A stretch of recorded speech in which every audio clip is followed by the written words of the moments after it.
ಮಲ್ಲೇಶ್ವರದ PM Shri ಕೇಂದ್ರೀಯ ವಿದ್ಯಾಲಯದ 58ನೇ ವಾರ್ಷಿಕ ಸಮಾರಂಭವನ್ನು ವೈದ್ಯಕೀಯ ಶಿಕ್ಷಣ ಇಲಾಖೆಯ ಪ್ರಧಾನ ಕಾರ್ಯದರ್ಶಿ ಮೊಹಮ್ಮದ್ ಮೊಹಿಸಿನ್ ಉದ್ಘಾಟಿಸಿದರು. ಈ ವೇಳೆ ಶಾಲೆಯ ಪ್ರಾಧ್ಯಾಪಕರು ಸೇರಿದಂತೆ ವಿದ್ಯಾರ್ಥಿಗಳು, ಪೋಷಕರು ಉಪಸ್ಥಿತರಿದ್ದರು.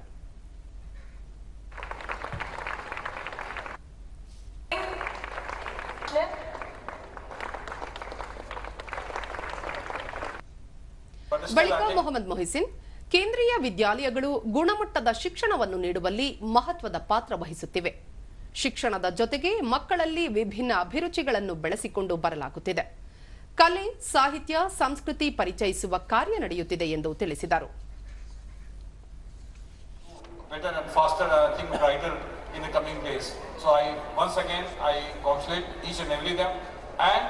I wish them that in the future they should also bring new laurels to the Kendriya Vidyalaya Malleshwaram and their proud parents also. ವಾರ್ಷಿಕೋತ್ಸವದ ಅಂಗವಾಗಿ ವಿವಿಧ ಸಾಂಸ್ಕೃತಿಕ ಕಾರ್ಯಕ್ರಮಗಳನ್ನು ಆಯೋಜಿಸಲಾಗಿತ್ತು.